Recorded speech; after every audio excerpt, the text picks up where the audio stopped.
Hello, everyone, and welcome back to the Psych Legal Pop podcast. This is a podcast where we talk about popular culture through the lens of an attorney and a therapist. I'm Brooke Brigham, and I'm the attorney. And I'm Tess Brigham. I'm the therapist. And today we are talking about the Netflix documentary Trainwreck, the Astroworld tragedy. And this is about Travis Scott's Astroworld festival that was held in November of 2021 that had an extremely tragic outcome.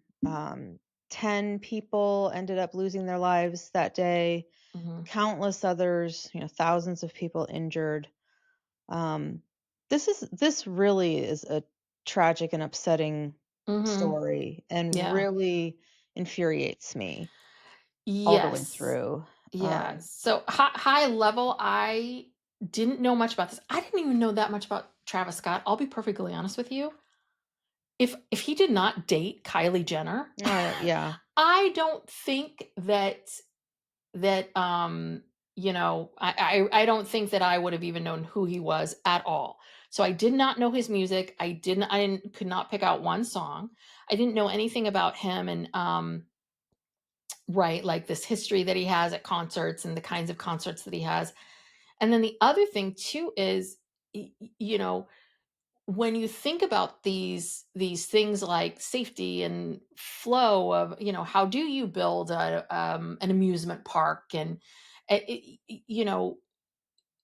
there's so many details that go into these kinds of events that I think we don't really think about, but they are those invisible things that if they all go right, you would never know that they were there. It's only when things go wrong that you realize there's a mistake. And so that was really surprising. I think the whole thing is awful and tragic. And I also think that it felt like it was a little bit of a perfect storm, a bit of this combination of COVID and people wanting COVID to be over and wanting to get out and do all this stuff. And then, this is the kind of show where we can all go and get hyped up and do all this stuff, that combined with poor planning.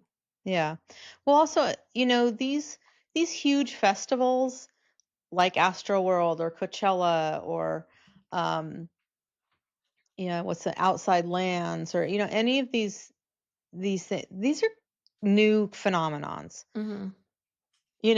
When we were growing up, the biggest thing would be like they'd have a day on the green, which would be at, Mountain View Amphitheater, and it would be all day with a bunch of bands.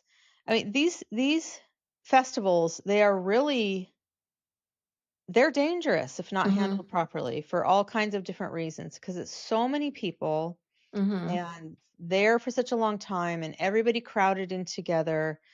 And it just feels very different from, the types of concerts that young people went to and older people, whatever. Because anyway, the young people who were going to this concert, they were pent up because this is 2021. We've been in COVID. There were no festivals or concerts. This is one of the first ones to come back. This one is a huge one. Not a lot. They were talking about how not a lot of festivals, stuff like this, come to Houston. Travis Scott is from Houston, and so therefore this is why he does this here. It's taking place on a abandoned amusement park grounds, and part of that infrastructure is already there. The big, I don't know what you want to call it. It almost looks like a mountain. It was used to be part of a ride or something where he comes out of, and so they have like all the I don't think they're the original rides, but they have a bunch of like carnival type rides there. And there was once an Astroworld that had been shut down in 2003 or something. I don't know, 2005. It was part of Six Flags, and I guess so that was also part of it too. Like everyone part of his childhood, yeah, and so that was something too, because I don't spend a lot of time, and I don't spend any time in Houston, and I didn't know that he was a big deal there, and I didn't even know about this Astroworld. So you can see when you hear all of this backstory, you're like, oh, I get it. I get why people were feeling the way they were feeling, and how exciting it was. People are very, very hyped up. Mhm. already. And Yes. then to add to that, Travis Scott has a history of getting his fans really hyped up. And Mhm. they showed some examples like, for instance, there was one concert where some guy in the audience like took his shoe and he ordered the fans to beat the guy up. Yeah, this was Switzerland, 2015. He was like encouraging this young woman to jump from a balcony seat, down to the Mhm. next level. And he was actually arrested after he told fans to storm the stage at Lollapalooza. And so, just in general, crowd management, there were the crowd management issues at the other festivals and a lot of these Mhm. appearances. Mhm. And he's kind of known for that. And what did he tell? He has this kind of chant that he tells the crowd to rage. He's like, Mm. I want you to rage. I want you to rage. And, it's, I don't know, mosh pit is not even the right word for what's happening because you can barely move. A mosh pit, Mhm. you can move around. People get picked up and moved. No, Mhm. these people are just like squished together like sardines in a can. And so it's very, very dangerous. Yes. And so I'm surprised that it took this long for something really tragic to happen at one of his concerts. So in the beginning of the film, we're seeing some of the young people who are getting ready to go to the festival. Mhm. They're all very excited.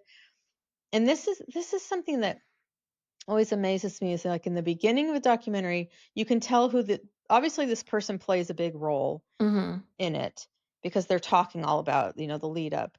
And a lot of these people end up being, the friends and family of the Mhm. victims. Yeah. And they they go from almost taking themselves back into that moment and being so excited and they're smiling Mhm. and thinking about how excited they were. And then in the next scene or a couple scenes, down the road, they're talking about how their loved one died. Mhm. And so, like going from that place to that place, it's always interesting to me how people can do that. Well, and I think that's why some people don't participate in these documentaries because I think it is probably very emotionally Yeah. draining to have to go back and relive everything and put themselves back in that place. I felt Right. panic. I mean, Yeah. I don't know about you, but Oh, I felt such anxiety the I whole felt time. such claustrophobia, and so for some of them to then put themselves back in that place and relive it is, it's a lot, I can imagine. Yeah, so they set it up by introducing us to these people who go to the concert. There's a woman who's a photographer, Kirby, who, um, now to back up a little bit. So concert's being put on by Live Nation. Mhm. Live Nation is the largest concert promoter in the world. Yes. And they control not just the concerts, they control the artist management, they control these festivals, they control the ticketing. I mean, they're everything. Yes. You cannot do this without Live Nation. So like this photographer, she's talking about how to get a gig for a Live Nation event is a really big deal. Mhm. And she's putting her life in jeopardy. Like she's going out into the crowds and she's to get the best photos because Yeah. if your photo gets picked, then you get Mhm. invited to the next thing and the next thing. So there's a lot of people and moving parts, and that introduce us to these different journalists who cover him, and the security guards, couple of the security Yeah, it's guards. father and son security guard team.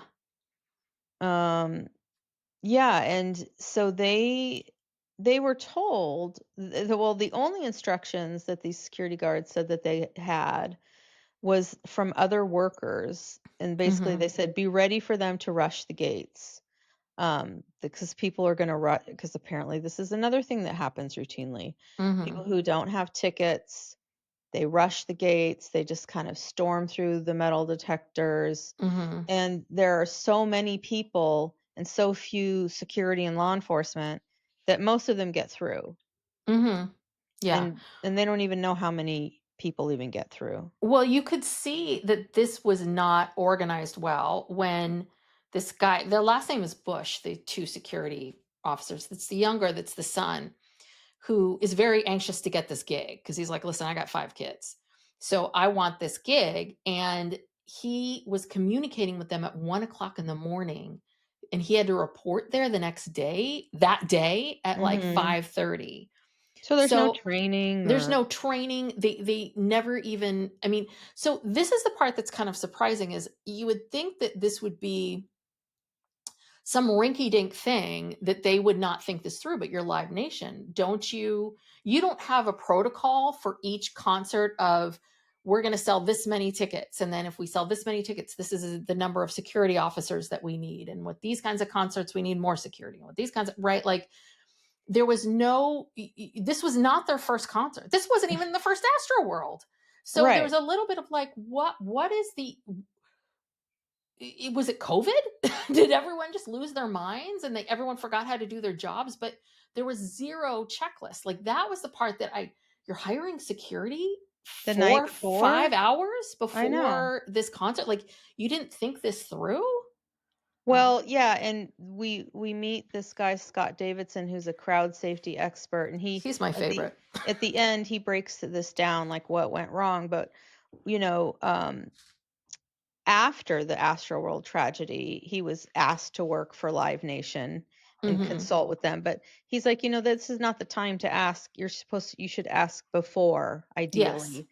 And so it comes out later that Astroworld or Live Nation sold 50,000 tickets for Astroworld before they even knew what the capacity of this venue was. Hmm. Turns out that after they laid out the venue, figured out where the stages were, how many people could fit here and whatever, turns out the capacity for the Travis Scott stage area, which was where this happened, because he had his own stage that was, I guess, empty all day. So it's Hmm. not like there were people there lining up or getting in place until right at the very end where everyone just Hmm. flooded in, which was the problem. But the capacity was only like 35,000.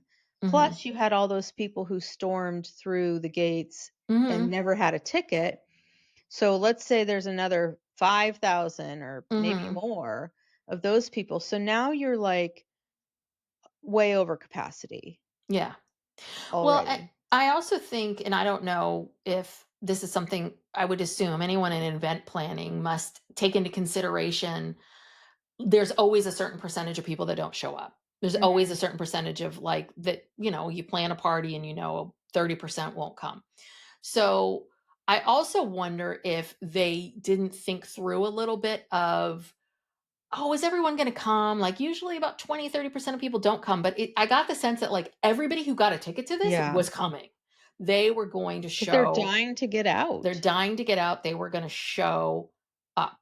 So I think that hurt them tremendously too. I mean, I'll give Live Nation that. Like you didn't quite know how things would be afterwards, but Yeah, but to be um 15,000 I know I'm people not, off, that's yeah. bad. I know. I'm with you. And Yeah, the storming and of the gates, like if you knew people were going to storm the gates before and you knew that led more people in, you didn't fix this? You I didn't know. find a different way of doing it? And they had law enforcement on the ground, and the law enforcement were trying to arrest the people who were storming the gates, but the Mhm. law enforcement was there for law enforcement only. They had lost all control of all entry points because Mhm. there weren't enough of them, Yeah. and also they aren't there for crowd control. Yeah. The crowd control started way back when you sold too many tickets, and Mhm. then it continues when they did a bad design of how you let people in Mhm. and where the kind of the barriers were and where the lanes that were supposed to remain clear. They had this weird kind of T-shaped thing. Mhm. um it was just it was a terrible design. It was just an accident waiting to happen, unfortunately. Yeah, So they do these graphics that I thought were very helpful. mhm. And again, I think that if you are not somebody who thinks about these things, just when I saw it on screen, I was like, "Oh, that makes complete sense. Now I see Mhm. exactly how this happened." But I don't think, I think that if you look at you look at this and you go, "Oh, okay, so everyone's just gonna move over to this other stage." Right? This is why you need people like the Scott Davidson, or people that understand how events work or how crowds Mhm. work or How crowds move. how Yeah. crowds move, what happens and all of that, because the Travis Scott stage is, I mean, I want to say, when you're looking at the visual, it's like on the left-hand side is the stage for everybody else, and then one stage for Travis Scott. And usually with festivals, if there's a stage, there's usually people that might camp out a little bit, and people Mhm. are slowly coming in. Mhm. And so just the act of slowly coming in individually really does, Creates it space. creates space. It's so Yeah. interesting. I didn't even think about that. Like, yeah, because we automatically, when we're in that mindset, we can find space. We don't try to crowd into someone else's space. And um so one thing was that there were these two, it was, yeah, there's a T-shaped stage, and there's like a T in the middle where there's these lanes. And what happened was that because everyone was coming from the left hand side, everyone entered into the left hand section, and far fewer people went around. Like, the people who took the Mhm. long way around actually were safer. They Yeah. were fine All the because, deaths took yeah, place in a very small section of that left-hand side that was the yeah, most crowded section. Yeah. yeah. Um, and so once you see the graphic and the visual, you're like, oh, this makes complete sense about how that happened. Yeah. But again, it's pretty shocking that not one person from Live Nation stood there and said, okay, so let's picture what's going to happen when everyone comes over Yeah. They from have the first show. everyone coming in one entrance, so on the left-hand side, so, naturally, everyone's gonna gravitate towards that left-hand place, Yeah, to and the so closest. some people say, "Oh, I'll go around, go to the other side," but everyone's so hyped up and just wants to get to the stage that Hmm. they're not thinking. So Hmm. you've got the left-hand side is just overly packed with people, and not because the interesting thing, we find out that the people on the right-hand side had no idea when the Yeah. concert started what was going on the left-hand side, and they're all having a great time. Yeah. Yeah. Nobody over there is getting crushed or falling or anything. Everything over there is normal, Hmm. and then everything on the left-hand side is like a nightmare, Hmm. and people are, going down. So yeah, they're packed in so tight already, and then when the music starts and he comes out, everyone kind of instinctively moves forward. Hmm. So all the bodies get move forward and get closer, even closer to each other. And Hmm. then you've got these waves that go forward and back and forward and back, and it's almost like people get lifted up, their feet aren't even touching the ground anymore. Hmm. And at the end of the concert, they show the empty grounds, and there were just like hundreds of shoes. Hmm. Yes. People lost their shoes, people lost clothes, but like tons of shoes. Yeah. People were literally lifted out of their shoes, had no control over their bodies, and were being squeezed and couldn't breathe. Mhm. One other thing I thought might have contributed to this, because I don't know if I've been to other concerts like this where there's a clock on stage. In Mhm. some ways, not having a clock, not quite knowing, like, Right, are they when gonna it's gonna start at 8 start. or 8:15 or 8:30, right? In some ways, because I think what happened was that because people saw the clock, they knew exactly when this was going to start. So I think that naturally people would have gone to the bathroom. They would have gone into the birch line. They would have gone over here. They would Mhm. have been like, "Oh, it's not going to start. We got time." And so that also created that, because now you have something you're all looking towards, Mhm. right? So no one wanted to leave their spot, Yeah, nor but could this they. But this was so crowded, I don't think you could have left. You couldn't leave if you wanted to. I mean, people were yeah. trapped. They were trapped, like, up against these barriers, and then once the concert started and people couldn't breathe, they were, like, fighting to get over the others, because all, like, the security and the EMTs and whoever, they're in this, like, middle zone, Mhm. and so they're fighting to get over the barrier into this middle zone just to get out of the crowd and get some help. And they talked to this one guy who's the EMT, who he thought this was going to be an easy gig. Yeah, You he was know, psyched. yeah. Usually he's like, yeah, if you have to show up to a car crash or something, like that's bad. But like this, what's going to happen? Mhm. And then we find out too that he's out there, and when people start having severe, because people are being crushed to death, Mhm. people are passing out. Some Mhm. people are even like having cardiac Yes. incidents. Yes. They need serious medical help. People are just being squeezed to death. And like he didn't he was trying to do compressions on people to get them to start breathing. He didn't have a defibrillator. He didn't have the didn't even have the equipment on him Mhm. to even care for these people Yeah. I mean, he's like in the properly. middle of this in between. He didn't even know how bad it was until he got Mhm. back to the tent because he was so focused on, I got to save this person. Oh, okay. Now I got to save, right? Like that sort of completely zoned in Mhm. uh, place. I had a thought, but it just left me.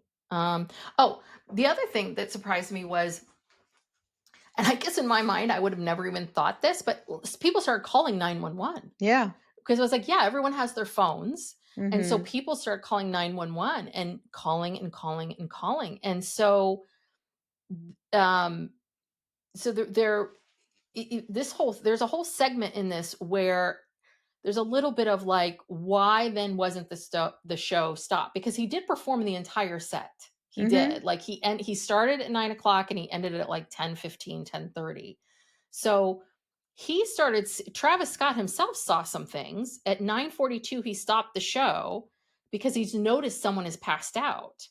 And apparently people were screaming like, stop the show, stop the show. He didn't hear any of that. So they did like that one woman, the nurse, Mhm. she talked about that. And she talked about how, right, he stops the show and you thought that you were going to get some kind of relief or something was going to be done. And Mhm. then the show starts again. Yeah. And that feeling of like, oh my God, like Because this isn't going to end. he was looking at the right side of the stage. Yes.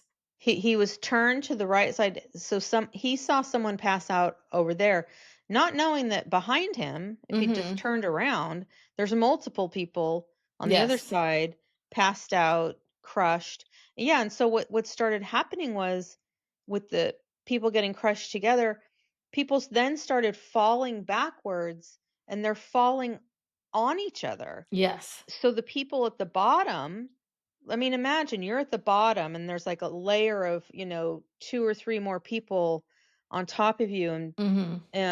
So one of the young people they followed, this guy Aiden, he's actually one who escaped and actually went up onto the stage and was trying Yes. to tell people to stop. He and this other woman managed to make their way onto the stage, and he was trying to get the attention of the cameraman, Hmm. saying, "Stop the stage, people are dying," and da da da da. And this cameraman is just kind of waving him off, like, "Get away from me." Hmm. And nobody notices. I don't know why weren't there. There didn't seem to be security people up. You know how usually there's security all around the Yeah. front of the stage. There's nobody there. No one to get anyone's attention or to Hmm. report anything to. And these two kids are yelling, "Stop the Hmm. concert! Stop the concert! People are dying! People are dying!" And so he made it out of that, but then his friend Bree, who he came to the concert with, she's one of the ones who didn't make it. Yeah, because everybody, like all that we meet these friends, there's these four guys from Laredo, Texas, I think, that all decided to go on this boys' trip together. And they say the same thing when everyone started moving in Mhm. to watch the show. It was they all lost each other. So Right. that's the other part of it too, was that people got separated. They couldn't help each other because they didn't even know where the other person was. Mhm. And I really do feel, I mean, and these are young kids, and I just feel for them because you sense a Yeah. lot of guilt Like that they survivor's feel, and it's not remorse, their and fault, yeah. but they feel such guilt because why am I here and not other people? And also, why couldn't I have helped my friends? Yeah. We were there together, kind of thing, and that's So, hard. yeah. So it was like 9:31 when Aiden and this other woman got up, climbed up on the stage and were trying to Hmm. get someone's attention. Nothing happens. The show never stops. And then, yeah, the woman who she had just gotten her nursing degree or her nursing license, and she was crushed herself. Like, Mhm. she didn't think she was gonna make it out. She was in a pile of people. Somehow she got out, Mhm. and then somehow she was able to save the life of this guy who I don't know his name. I call him the merch guy because he got Yes. in early, stood in the merch line for For 4 hours hours in the sun. in the sun to get 2 bags of merch that he was gonna hold on to for dear life, and he was went in early to try to, I think, get close to the stage or Mhm. whatever. He had some kinda cardiac arrest or some sort of Yeah. event. He was dying, and she saved his life. Yeah, he would have died because I think that she knew to, like, lift his legs up, like, she just knew what to do in that moment. I wouldn't have known to Yeah. do that. He had a heart attack. Mhm. Okay, so now it's 9:42. Mhm. Travis Scott is still playing, and this is when he finally notices that someone has passed out on the other side, Yeah. briefly stops, then goes back to performing. And then the expert comes in and he talks about how there was no show stop process. Mhm. And only 2 people from Live Nation had the authority to stop the show, and no one could find them. Yeah. Which I guess is a big no-no. Like, I guess apparently you need to have some sort of process in place, like a plan. Mhm. Like, what do we do if we stop the show? And how do we communicate with those people? And yeah, that seemed really bizarre that there's only 2 people that I mean, I guess I understand you can't let everybody have the power to stop the Right. show because people will be stopping the show, but the only 2 people did, and again, you can see that there's a lot of fear around we'll learn about this, like, there's a lot of fear around pushing back on Live Nation. The Yeah. photographer doesn't wanna like, nobody wants to push back. Yeah, because they control everything. They control this entire industry. Um, so now we're at 9:51, and Mhm. finally the manager for Live Nation talks to an audio engineer telling him we have 4 active CPRs. 2 most likely, are not gonna make it. It's very bad. There's more victims than I've ever seen. It says, "We need to tell, Travis Scott, and we need to shut the show down." And this is at 10 o'clock. So the audio engineer has this information. We never do find out if this information was transmitted to, Travis Scott. He later Mhm. denies it when he Yeah. does his apology video, which was came very late. Yeah. Um, he denies it, says he has no idea. Now, um, okay, well, then, the Live Nation and the police have a discussion, and they decide to give the concert more time because guess what? Drake's coming out. Yes, yes. We can't stop now. Drake is there. Drake is out there. Yes, yes. So, that was so yeah, there's a lot People are dying. I mean, and there's a lot of this weirdness around even the first one at 9:51 from what I understood when the someone from Live Nation is trying to tell this audio engineer what's going on. I thought one of the messages was, "We need to shut this down at 10 PM, like Mhm. 9 minutes from now." Right. And so I was trying to understand, like, is there a reason why you just don't shut it down altogether? Why I still They don't needed what Drake to come out. I guess so, I guess so. But so are these Live Nation people so inhumane that they just don't even care? Or are they so afraid of what would happen to them if they stopped the show and Drake didn't get to come out? Or that's the part I I don't mean, I understand. think they're both one and the same. I think that they are so driven by money, Mhm. and they can't have the perception that there's anything wrong. Mhm.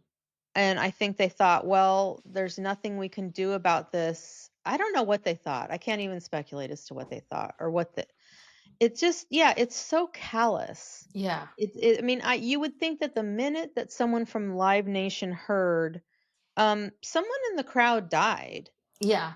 But, I guess, I have to say that's I I would venture to guess that one death at a concert that size is probably not that big of a deal. I would venture to guess that someone dies at least one person dies at every kind of big festival like that. Not from being crushed, Mhm. but just from, for some other reason. Just Yeah, heat or drugs or statistically, like if you Mhm. get that many people together under those kind of circumstances, you're probably going to have a death. Mhm. So, okay, someone in the crowd dying because of some like cardiac event or something is probably maybe not reason to stop the show, but Mhm. people being crushed because of the crowd and the everything, yeah, that is a reason. And we don't really know what they know, and we never will, because there were never any criminal charges brought. Yes. All the civil suits against them have been settled mostly.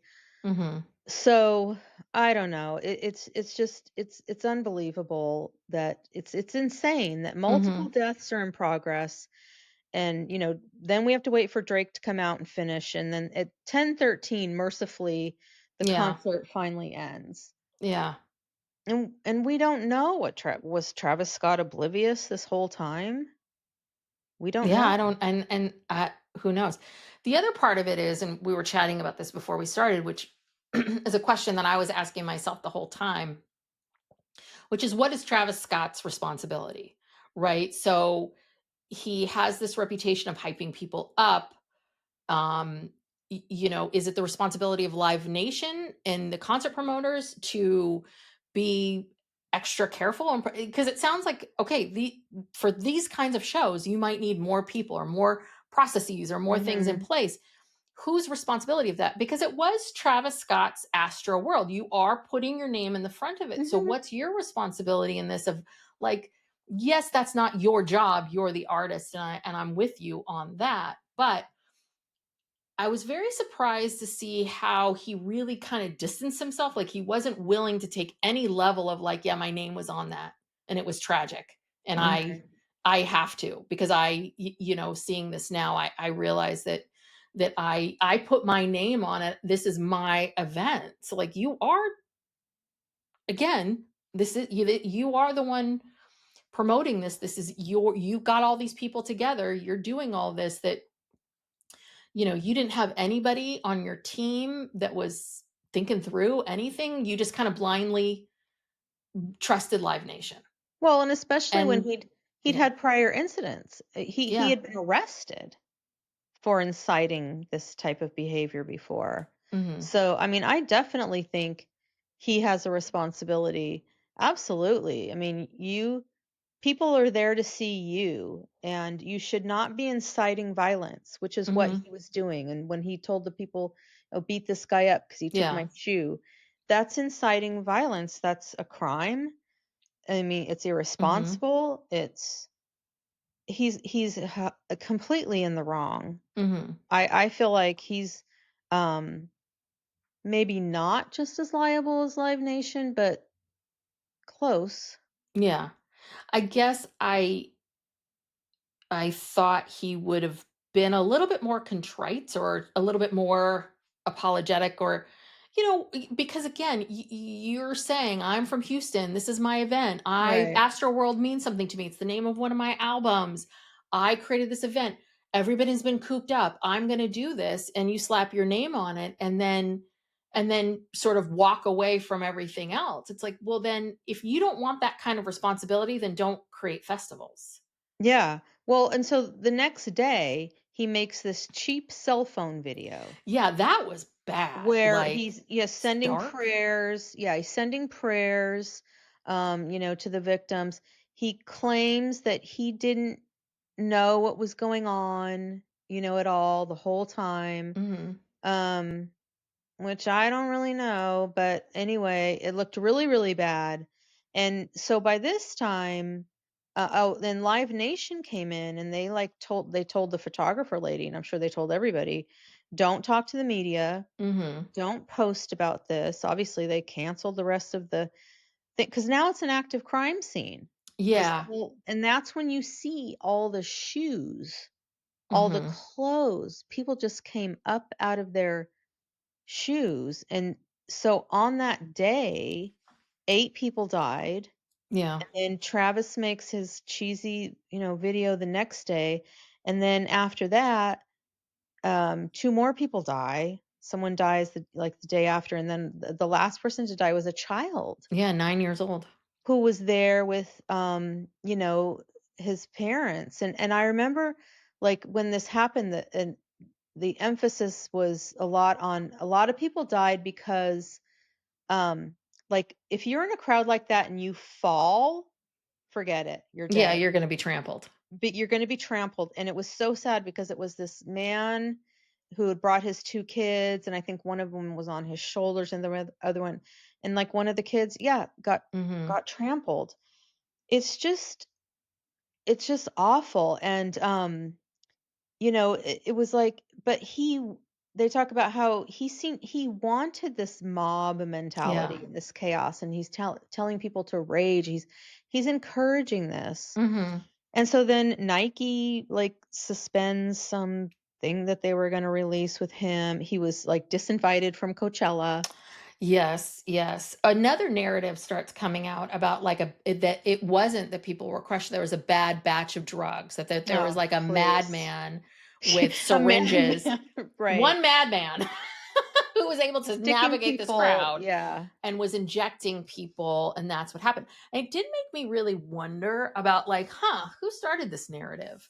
Because that definitely gives Live Nation, right? It allows Live Nation to take no responsibility if it was a madman who was killing all these people going Yeah, around. well, okay, so why were these how did the madman get to the dead people on the ground underneath, Yeah, crushed underneath it? That was really yeah. some But magical thinking. and then I'm very curious about how people feel about Travis Scott today, because there was a lot of backlash against him, and some of the people that they interviewed were very angry. Mhm. Like, he was my superhero. I really loved him. I believed in him, and now it's not the same. I'm curious about, like, I assume he's still doing well. Life is good, but I do wonder I don't know. about, like,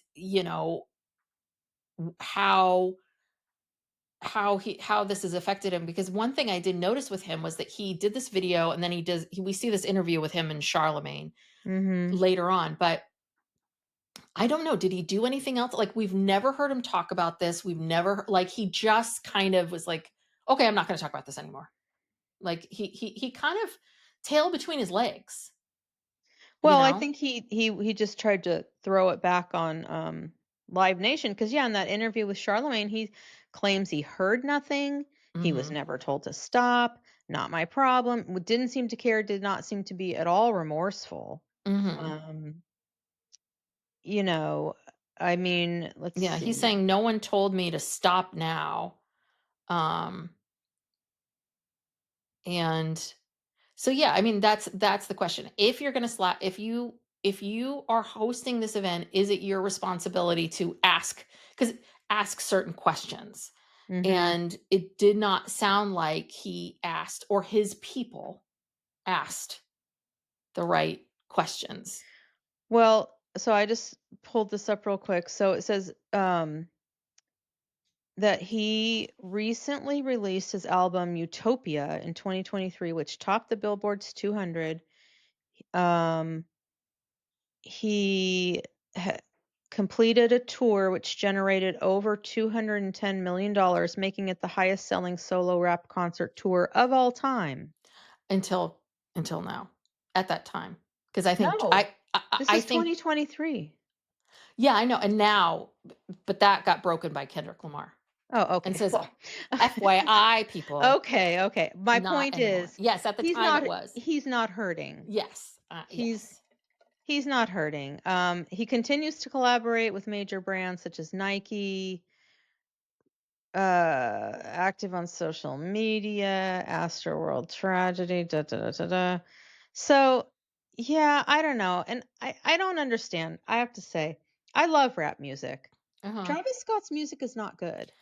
Yeah, I don't It's get it terrible. either. Am I, like, I not don't get hearing it. the right things? Because, yeah, I mean, I love Kendrick Lamar. I love Snoop. I mean, people are mad at Snoop Dogg these days because of his affiliation, but um yeah, I mean, hello, like, we grew up on all this Yes, well, stuff. I love Run DMC and NWA and the classics. I Yeah. love rap music. I don't understand.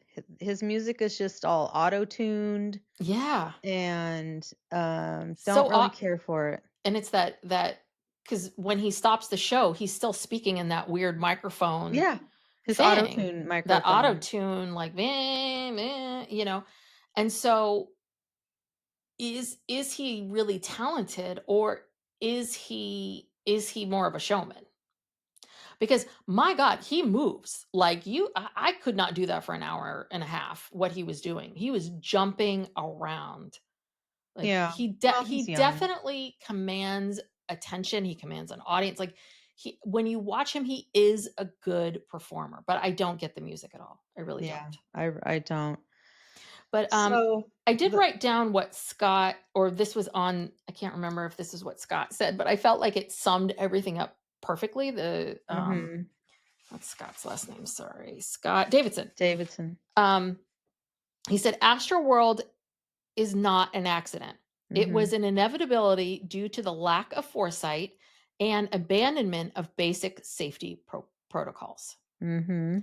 And I think that was a great way of saying it, which is this is not this is not an accident. Y- Calling it this tragic accident is very insulting. Mhm. When it'd be one thing if you had all these safety protocols and came into place and still there was these things happen. That's a different story. It just sounds like it was so poorly planned. But Really also, poorly planned. Scott also said that a theme that ran throughout this whole thing was a failure to speak truth to power, Mhm. because there's this hierarchy. And yeah, only certain people can do anything. Only certain, one person has control over whether one, two people have control over whether the concert can be stopped. There's a lot of money on the line. This is greed. This is corporate greed. I mean, Mhm. because let's go back to even before the concert started. Why did Live Nation not hire Scott in the beginning? Yes. This is the first Astroworld in a couple years because of COVID. Um, if it's a big event, people are hyped up. This is a guy who has a history of people getting Mhm. hyped and you should have known that you should have brought someone in to make sure, okay, how can we make sure that, we're not overdoing, over Yeah. capacity. We have a good plan that, I mean, just no, let's just, Yeah. everyone's excited. Let's just sell a bunch of tickets. You look at something like the Fry Festival, and you can kind of you can understand that. You can see, like, this guy is not an event planner. He decides to put this Mhm. event together, and he screws the whole thing up. That you can believe. This is you guys are doing concerts all the time. Yeah. Of all different All over the world, sizes, all all over the people, yeah. world, and what? Beyoncé, I'm sure every Oh big yeah. concert is a Live Nation production. Yeah, it's corporate greed. It's corporate greed of not knowing, selling too many tickets. Mhm. Selling too many tickets is a huge one. Not being fully staffed. Um, all of it. I mean, it did feel like when you look at the fact, it's like, God, this must have been just a huge money. It felt a little bit like a money grab. Those festivals are, but Mhm. yeah, yeah, Yeah, and and they were some texts were uncovered actually, between the management team who had doubts yes, about the 50,000 people and had oh, so a lot of people had doubts, but ultimately the buck stops with Live Nation, yeah. Well, ultimately. I have this note here that says that Live Nation knew before Travis came onto the stage that people were being crushed. Yeah, and they So failed to that's act. the issue, is you still kept the clock up. You did not want Mhm. to pause and figure this, or like fix it at all. Because the thing is, they could have, if they knew people were being crushed, they could have stopped everything and just said, okay, let's get, let's Yeah, figure this redistribute out. people, Yeah, yeah. let's redistribute, let's move things around, let's get the help that people need, and then he can come on an hour later. Yeah, who Is that the end of the cares? world? Or but that whole thing, but I really do, that whole truth to power, everybody's scared. And I also wonder if the two executives that had the power to stop it, if they were scared.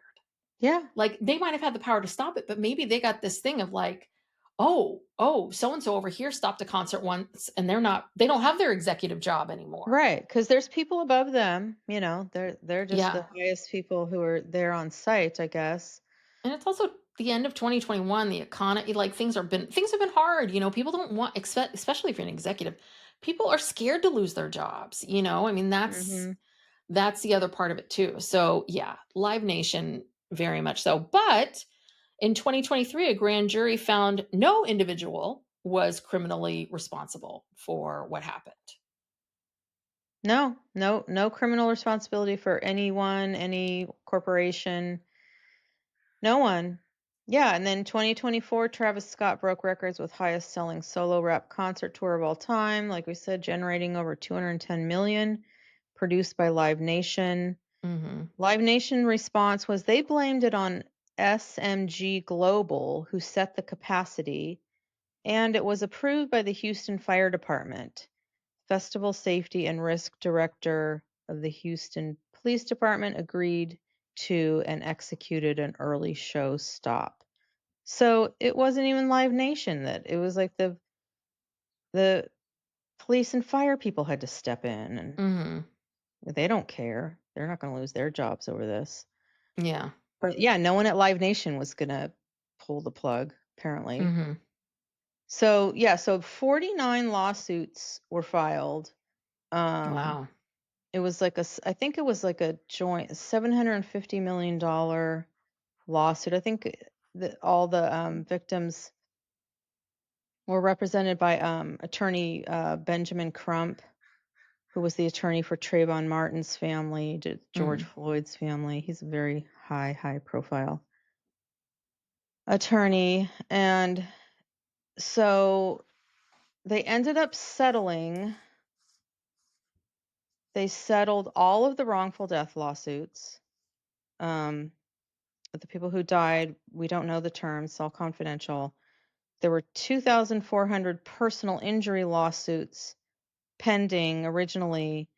And what they were going to do is they were going to do something called a bellwether trial to test the strength of some of these cases to Mm. see if they should settle or not. Hmm. But then the bellwether cases, some were settled, some were rescheduled, but many others have settled. They'll probably all end up settling, and we'll never know. Like, Yeah. and we don't know the terms of all this, but Live Nation has reportedly spent 280 million in litigation, and I think that's just for the paying lawyers. That's I Yeah. don't even think that doesn't even include the payouts, the settlements. So, but you know what? To them, This is nothing. it's a drop in the bucket. This is nothing. And 10 people are dead, Yeah. young It's people. really heartbreaking. We meet Rudy, who's one of the people that died. We meet his mother and sister. Mhm. That's heartbreaking, utterly heartbreaking. That mother is going to her son's grave every day Mhm. and basically saying, "This is the pain. This is my life now." And you're just like, Mhm. yeah, Yeah. No, this is up there with every parent's worst nightmare. yeah. Like, again, cuz yeah, my daughter goes to a lot of these concerts. Not like, I mean, she goes to Coachella and a lot of these festivals and stuff like that. And yeah, and it does. It's worrisome. Mhm. It is. It's one It more thing to is. worry about. Yes, yes. And um yeah, yeah. What's really so tragic about it is when you think about all those people that were walking over to the other stage. Like even if you're walking over and you're thinking, God, there's a lot of people, or I don't know if I like this or whatever. It's almost a little bit like how do you then get out of it? Like Yeah. even if you have a moment of panic or, oh Yeah, you wait, this is can't too much, leave. you can't Yeah. leave. You can't. I would never in a million years go get that close to the stage, go into that, even even even if the crowd was more reasonable and smaller, Mhm. absolutely not. I mean, that just gives me the heebie-jeebies, gives me anxiety. I'm always the one like hanging out. Well, and also I don't like festivals. I want to be in a seat. I want to have a Mhm. seat. I want order. I want like, people spaced out, the Mhm. capacity is clear, like, this is where your seat is, like Yeah. the good old-fashioned stadium seating. Yeah, I don't care for festivals. They kinda freak me out a little bit. Yeah, I don't like being just the mosh pit and being squeezed in a small space. That really, Yeah. I don't like that. I've never really liked the mosh pit. The other thing too is if you go really close to the stage, it's freaking loud. Like you have to Mhm, then have certain ear plugs in because it's not even tolerable to be mhm. that close to the stage. God, we're old. We are old, Um, that sounds very old. but I think even in my youth, I don't know if I ever wanted, and I never wanted to be in a mosh pit then either. So, um, No. yeah, yeah. But again, this is you should not be trampled. Like you should, obviously they there've been many shows with many mosh pits, and Oh, these yeah, kinds I of mean, tragedies haven't happened. So, Nirvana, Red Hot Chili yeah, Peppers, like, all those concerts, the Foo Fighters, whatever, like, those are mosh pits. I would not even describe this as a mosh pit, because no. in a mosh pit, you're supposed to be able to move. People move freely, they bump into each other, they move back, they move here, they move there, you can pick someone up, and they can travel around and come back down. There's space, Mhm. even in a mosh pit. This is Yes. just crush. This is just people, this is a human crush. Yeah. It's not normal. Yeah. Yeah. Oy. Okay, well, 2 old ladies, Yes. analyzing Astroworld. Hope you enjoyed. Well, what you gonna do? Okay, well, thank you for joining us. If you like our podcast and you'd like to support us, please subscribe. You can also leave us a 5-star review. We do documentaries here on Thursdays, like Astroworld. Right now we're covering and just like that, Mhm. another old lady show. That we're complaining about that too. We're complaining Even about old lady everything. stuff we don't even like. Right. Those episodes come out on Monday. And if you want more of us, we do have a Patreon. We are on YouTube also. I don't know if you're Yes. watching on YouTube. If Hi. you are, hello. But you can watch us on YouTube. You can look at our Patreon, see what we have to offer. We do a weekly bonus for Patreon members, and you get all the free shows ad free. And for our higher tier, we have a special once a month Ask Us Anything and once a month bonus true crime episode. We are also on all the social medias, Psych Legal Pop. You can find us there. Thank you so much. Thank you. Talk to Bye. you soon. Bye.